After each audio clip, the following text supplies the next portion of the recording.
Hallelujah বন্ধুরা, ঈশ্বর তোমাদেরকে আশীর্বাদ করুক। আবার আমরা সানডে স্কুলে আসতে পেরেছি আজকের এই দিনে। ঈশ্বর আমাদেরকে সুযোগ করে দিয়েছে। সকলকে প্রথমে জানাই জয় যিশু। আর আমি বিশ্বাস করি এবং আশা করি তোমরা সবাই সুস্থ সবল আছো। ঈশ্বর তোমাদেরকে ভালো রেখেছেন এবং আমিও ভালো আছি। আবার আমরা সানডে স্কুলে আসতে পেরেছি, ঈশ্বরকে ধন্যবাদ দিই। আমরা আমাদের সানডে স্কুল শুরু করি। আমরা সবাই চোখ বন্ধ, মাথা নিচু, হাত জোড় আমরা প্রার্থনা করি। আমাদের ছোট্ট ভাই রয়েছে, সে আমাদেরকে প্রার্থনায় নিয়ে যাবে। প্রার্থনা করছি, হাজার চোখ বন্ধ, ছোটদের বন্ধু শিশু। আমরা এখন এত সুন্দর সময় দেখতে চাইছো, তাই ছোটোর জন্য এখন সানডে স্কুল করবো, যারা সুন্দর করতে পারি।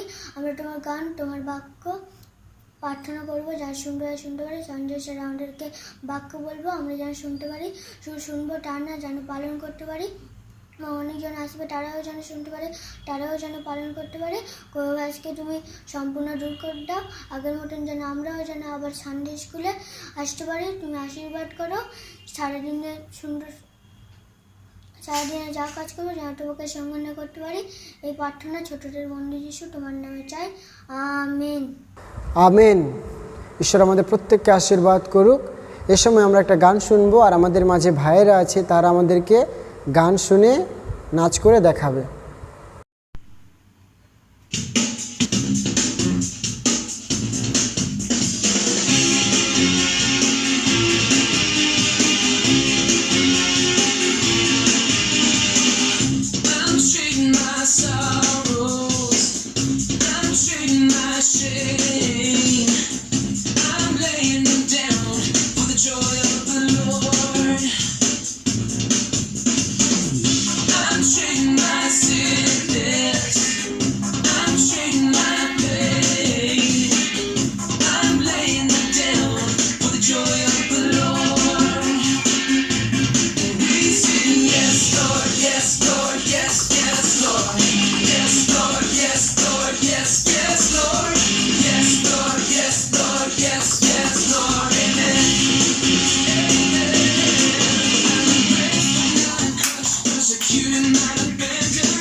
এই সময় আমরা আজকের মুখস্থ পদে যাব। আর আজকের যে মুখস্থ পদ তা হলো যোহন 11 অধ্যায় 25 পদ।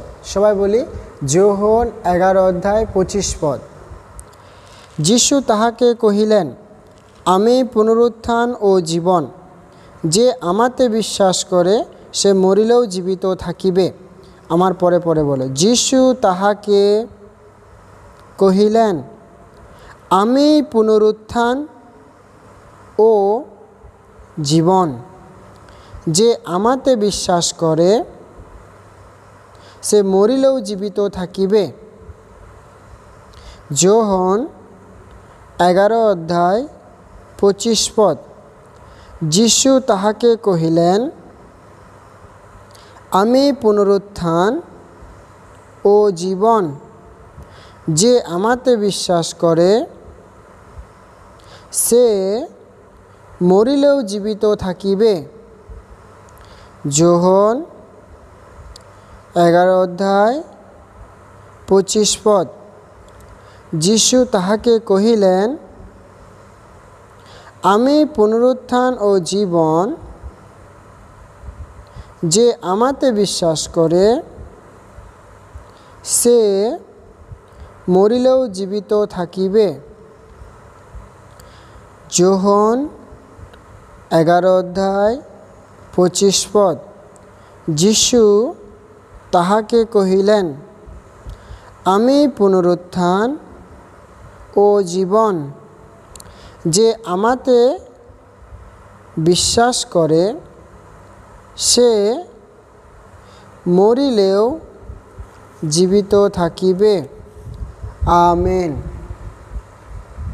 আর এর সময় আমরা আজকের গল্পে যাব। আর আজকের যে গল্প সেটা হলো যে প্রভু যীশু হচ্ছেন সব থেকে বড় ডক্টর।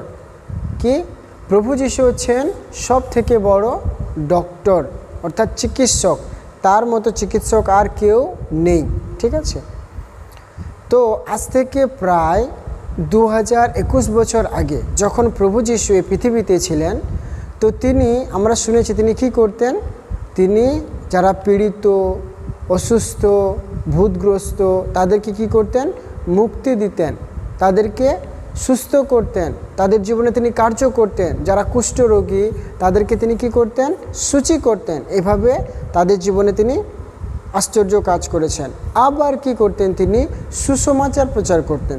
নানা জায়গায় গিয়ে একে সুসমাচার, দরিদ্রদের সুসমাচার, এভাবে তিনি কাজ করতেন।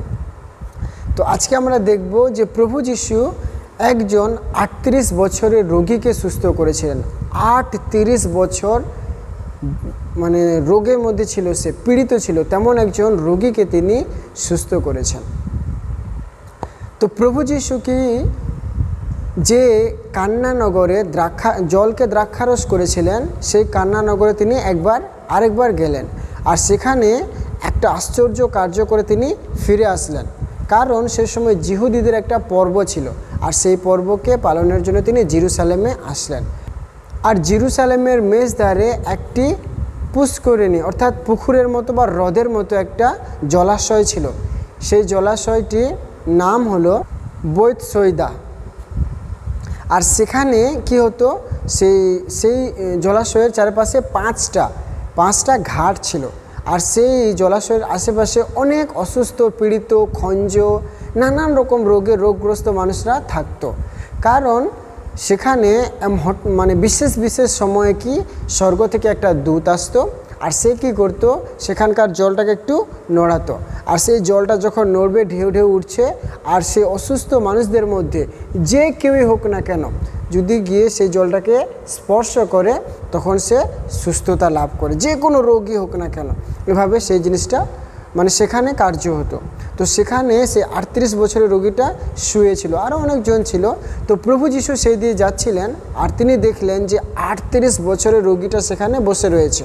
তো প্রভু যীশু মানুষের কাছে শুনলেন এবং জানলেন কি যে সে 38 বছর ধরে রোগগ্রস্ত এবং এখানে শুয়ে আছে, তিনি সুস্থ হননি। তো প্রভু যীশু গিয়ে তাকে জিজ্ঞাসা করলো যে তুমি কি সুস্থ হতে চাও?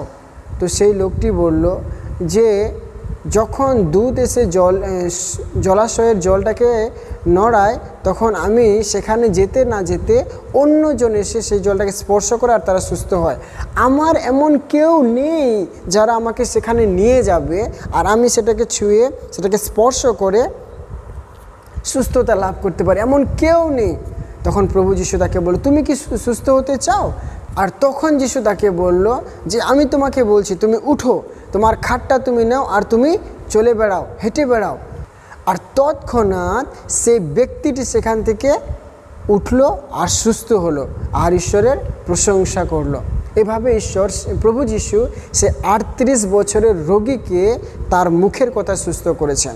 আজকের যে গল্প আমি প্রথমে কি বলেছিলাম, প্রভু যিশু হচ্ছেন সব থেকে বড় চিকিৎসক, সব থেকে বড় ডক্টর এই পৃথিবীর মধ্যে, সবার স্পেশালিস্টের স্পেশালিস্ট।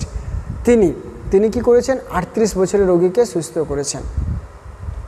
আমরা এখান থেকে একটা বিষয়কে দেখতে পারি এবং সত্যকে জানতে পারি, আমাদের জীবনে যে কোনো রোগ হোক না কেন, অসুখ হোক না কেন, সমস্যা হোক না কেন, আমরা সেই সমস্যা সমাধানকারী সব থেকে বড় প্রভু যিশু তার কাছে আনি, তাকে বলি। আমরা অনেক সময় অনেক ছোটোখাটো বিষয়গুলো রয়েছে সেগুলোর উপর আমরা বেশি নির্ভর করি, কিন্তু আজকে আমরা এখানে দেখতে পাই কি সেই ব্যক্তির বিষয়ে প্রভু যিশু কি খোঁজ নিয়েছিলেন যে তিনি কত দিন ধরে এখানে আছেন, তার কেন সে সুস্থ হয়নি। তদ্রূপ প্রভু যিশু আমাদের বিষয়ে জানেন, খোঁজ নেন, আমরা কেমন আছি না আছি, কেন এমন আছি, আমাদের জীবনে কি হয়েছে। কারণ প্রভু যিশু চায় আমরা যেন সুস্থ হয়, শারীরিকভাবে, মানসিকভাবে, পারিবারিকভাবে, আমাদের জাতিগতভাবে, পুরো পৃথিবীভাবে সবাই যেন সুস্থ হয়। প্রভু যিশুও চায় যেন আমরা আনন্দে থাকি।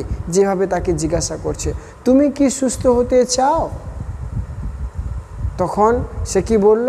যে কেউ নেই আমাকে নিয়ে যাবে। আজকের দিন আমরাও বলি, বন্ধুরা আমি তোমাদেরকে বলি এবং আমি নিজেকেও বলি কি, আমরা বলবো না প্রভুকে, প্রভু কি করে হতে পারে, আমার কেউ যে নেই।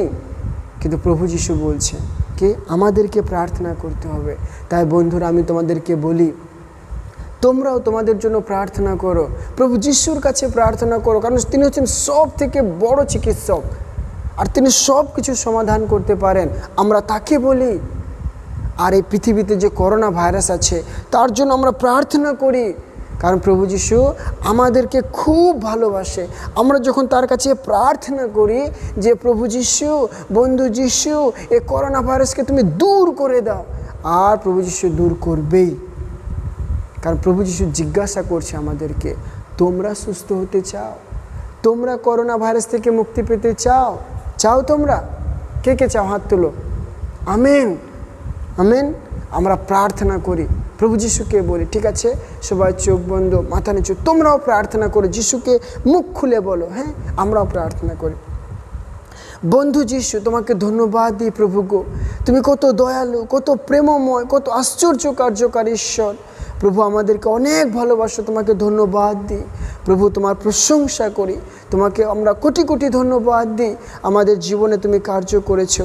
আজকের এই সানডে স্কুলে আসতে পেরেছি প্রভু, ভাইয়েরা সুন্দর গান করলো, তোমাকে ধন্যবাদ দিই। সেই ছোট্ট ভাই প্রার্থনা করলো, তোমাকে ধন্যবাদ দিই। প্রত্যেকটি ভাই বোনকে তুমি আশীর্বাদ করো যারা প্রভু গো এই সানডে স্কুলে প্রভু যোগদান দিচ্ছে, দেখছে প্রভু গো, প্রত্যেকের জীবনে আশীর্বাদ আনো প্রভু। ও প্রভু যিশু, আজকে যে মুখস্থ পদ শুনলাম প্রভু গো, যে তুমি হচ্ছে পুনরুত্থান, তুমি হচ্ছে জীবন প্রভু গো, তোমার কাছে গেলে প্রভু আমরা জীবিত থাকতে পারি। তুমি আশীর্বাদ করো পিতা। প্রভু তোমার কাছে প্রার্থনা করি আমরা প্রভু গো, এই করোনা ভাইরাসের জন্য আজকে তুমি দেখালে আমাদেরকে, তুমি সব থেকে বড় চিকিৎসক প্রভু। তুমি এই করোনা ভাইরাসকে তোমার যিশু নামে দূর করে দাও, যিশু নামে দূর করে দাও, যিশু নামে দূর করে দাও। বন্ধু যিশু, তোমার কাছে প্রার্থনা করি, এই যে সামনে ছোট ছোট ভাই বোনেরা প্রার্থনা করছে, তাদেরকে তুমি আশীর্বাদ করো, দয়া করো প্রভু, তাদের প্রার্থনাকে তুমি শুনো আর করোনা ভাইরাসকে তুমি দূর করে দাও প্রভু গো। প্রার্থনা করি তাদের মধ্যে কেউ যদি অসুস্থ থাকে, তুমি তাদেরকে যিশু নামে আরোগ্য দান করো।